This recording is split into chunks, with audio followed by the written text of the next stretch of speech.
come to your attention, especially if you live in Nairobi. So KTN News Crimes and Investigations Desk has been investigating a well-organized criminal group that seeks to reap where it has not sowed.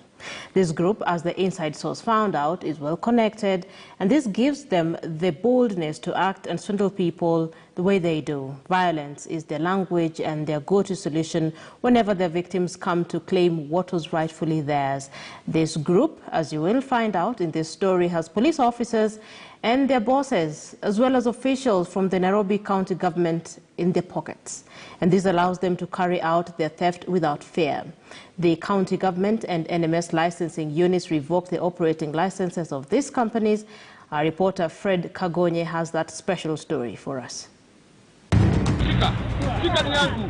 Hakuna kitu unaitwa shika. Ni free shika. Shika brother, yangu. Nilikuwa na 1000 kwa simu. Nikatuma hiyo. Kalamu ilikuwa imeangushwa hapa. Wakaniambia, "Nisaidie, madam, nisaidie na hiyo kalamu." Wakanipatia 200. Wakaniambia wametumwa kuwasaidia watu kwa barabara kwa sababu ni back to school.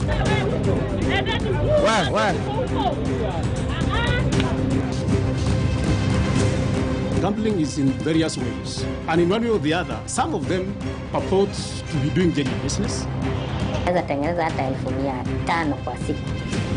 So unaona ukipatia hiyo, wakifanya hiyo kazi siku 10, already wako na milioni 5.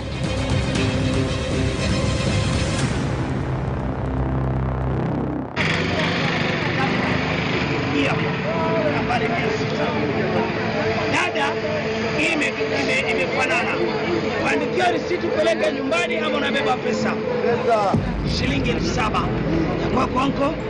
Asante. Pesa. Oh, pesa. Patia pesa 18, patia 7,000. Yako na wao risiti.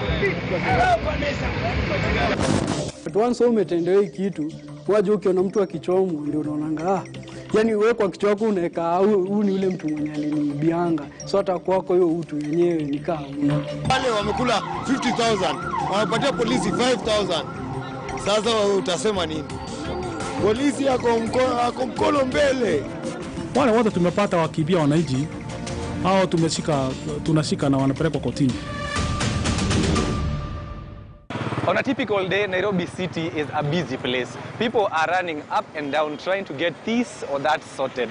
And at the end of the day, what they want to have is some money in their pocket. Now, it is this money that a few group of individuals have chosen to target. They are in the business of conning people. My name is Fred Kagonye, and this is the Inside Source.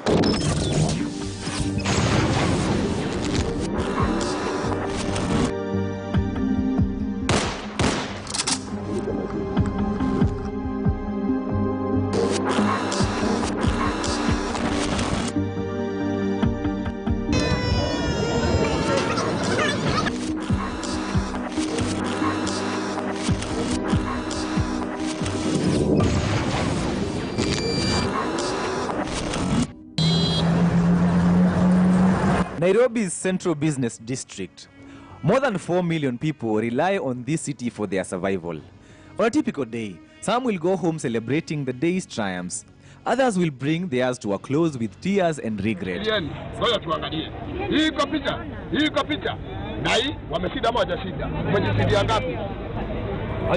Some will reap their dues in an honest way.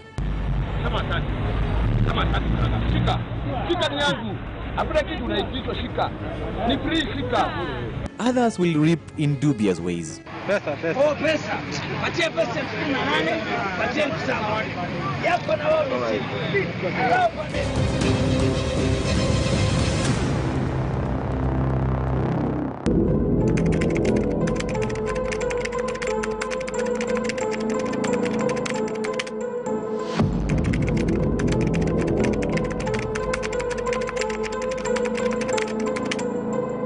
Security agencies as a team, we've discussed as a multi-agency, we've agreed, and are led by the regulating body, that is NMS. We wrote, or rather they have revoked and suspended the licenses that were issued initially because of insecurity. We received so many complaints from the members of public about what happens for those who purport to be doing business in the name of promoters, in the name of their people who are Safaricom agents and all that kind of whatever. These ones, we've called it a day. companies used the licenses they had acquired to cheat and swindle Kenyans. They also used the licenses to continue their operations. With money came protection from police and officials from the county. So Kenyans, again, be aware of the so-called easy things along the streets. When the deal is too good, you need to think twice. Because we've had so many complaints, which is occasioned by us having interest on quick things. Going for quick things can easily make you again suffer quickly. So we are advising Kenyans, go to genuine shops. Wherever we can address their location, we can be able to identify. That will give us ample time as police to also assist you and support you in case of any loss. We have been undercover for 8 months to reveal this story. The wails of this 24-year-old woman we later identified as Elizabeth Mwikali signaled all was not well with her. Mwikali was making her way to the bus stage from the Muthurwa market when these criminals who operate on Landis Road, just outside the market, using their well-crafted plans, lured her into the lion's den, where there's no survival. Here, you lose everything, and anyone who is concerned and wants to intervene and come to the aid of the victims is chased with violence. Kalamu ilikuwa imeangushwa hapa, wakaniambia nisaidie, madam nisaidie na hiyo kalamu. Mimi nikaenda nikawapea, nikawasaidia, wakanipatia 200, wakaniambia wametumwa kuwasaidia watu huko kwa barabara kwa sababu ni back to school. Nikamwambia asante. Nikienda kidogo wakanivuruta, wakaniambia niwape, wakachukua mfuko yangu, wakatoa pesa zote zenye nilikuwa nazo. Na zingine wakachukua kwa simu. Mwikali's pain was too much to bear despite efforts to calm her down. The reality that she had just lost her 5,500 shilling salary for the month of May made her well louder. Kama mama nilisikia vibaya sana kwa sababu sasa hivi mtoto wangu anafaa kuwa asharudi shule, lakini sasa hatarudi na angerudi kwa sababu pesa zote zilikuwa zimechukuliwa. Despite stealing from her, the gang also assaulted the mother of one. As Mwikali was fighting to recover what is rightfully hers, our hidden cameras caught another man falling into the trap. The criminals use a pen which they call jembe, and once it is picked by the person they are targeting to rob, it's all systems go. Mwikali's continued cries to the gang to return her money was spoiling the opportunity to rob this man, and they chased her away. Before the man dug into his pockets to give what he had, a man who was in the know of the plan by the gang tries to alert him that he is falling into a trap. The man is then chased away. The gang then surrounds the man, and in there we do not know exactly what they were doing to him, but we all know the end goal was to rob him. The man who tried to alert the old man that he was falling into a trap does not give up. He is back and using the same tactic that he used the first time to alert him. And this time he succeeds, and the man becomes aware of the looming danger. But we do not know what happened later because our focus was on Mwikali, who was now doing all she can to get some sort of help. Walianza kunivurutanisha, wakaanza kunipiga wote na kunirushanisha huko chini. Wakaniambia nipige nduru hata nikitaka nitoe nguo zote. Na matusi ingine mbaya hapo hata siwezi tamuka. We all knew that nothing would happen to the gang even if they were reported to the authorities. Armed with secret cameras, we followed Mwikali as she went to make a report. We wanted to see for ourselves how police would react, and so we made our way to the Kamukunji police station. What follows next is clear evidence that police are in bed with the criminals.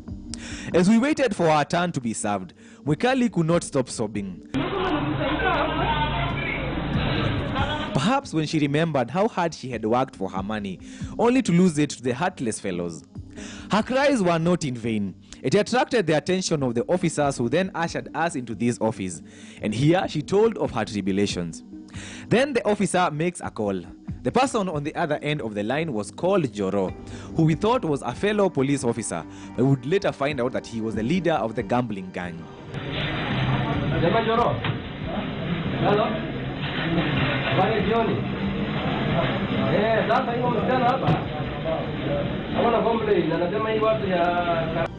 Few minutes later, two people made their way into the station.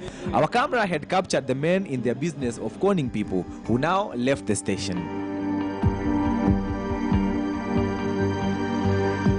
While we were in the office, the officer who attended to us took money out of his pants left pocket and started counting under the table, while his female colleague closely watched. We did not know the amount of money he had in his pocket. The act left us with many questions than answers. If the business the gang is running was legal, why did they return Mwikali's money? If it is an illegal business, why didn't the police arrest the two men? Nasikia vibaya sana na siwezi waamini kwa sababu wameambiwa watumikie watu lakini hawatumikii pasavyo. Wamechukua wajanirudishia pesa zangu zote. Walikuwa wanafaa kuwashika hao wezi waingize ndani ndio wanichukulie pesa zangu na ndio hizo nini wizi ikome. In our 8 months investigations, we met another lady who is a student at the University of Nairobi. Elizabeth Koki lost 1,500 shillings, which was her bus fare and upkeep money while in school. Koki says she was lured into the trap by a woman we now know is part of the gang. She acts as a victim and gives her money so as to get a real victim to give their money as well. Mwapea 500 cash, then wakasema kama kuna pesa nyingine kwa simu. Watumia walikuwa wanasema 5,000, nikamwambia sina. Nilikuwa na 1,000 kwa simu. Nikatuma hiyo kwa namba yenye wamenipea. Ngafika 1,500. Message walifanya nini? Walidelete. Amedelete juu vile ameniambia hebu nione message, nikampa simu. Aone, kumpa simu akadelete. Nikichukua simu yangu akakataa nayo. Akadelete message alafu akanipea. The gang is so well organized that they have one of them who acts as a well-wisher and gives some money to their victims, all in the name of helping. The person also gives money to people who look like they can cause a mayhem. Na wamenipea 150, of which siwezi nunua chakula, siwezi lipa nyumba. Yani hakuna kitu naweza fanya nayo, nitapeana tu fare na nibaki hivyo bila chakula, bila maji, bila kitu kingine chochote. Even though Koki did not have faith in police officers, she made a report at the Kamukunji police station, which is just near the base of operations of this gang. The gang has been carrying out their activities under a watchful eye of police officers and guards, who we have established work for and with them. The officers that we met this time made calls to a man they say is the leader of the gang and told him what had happened to the student. It later turned out that it was not his gang that was involved in robbing Koki.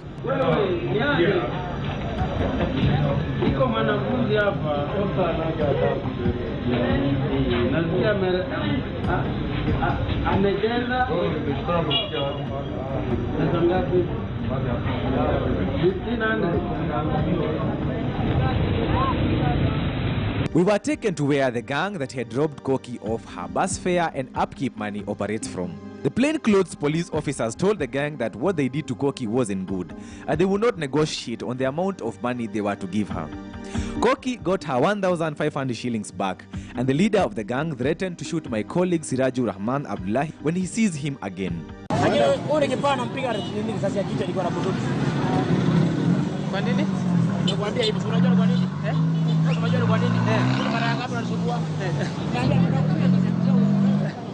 My colleague was forced to run for his dear life from the gang that is feared for its violence, since the police officers that had accompanied him and Koki did not know he was a journalist.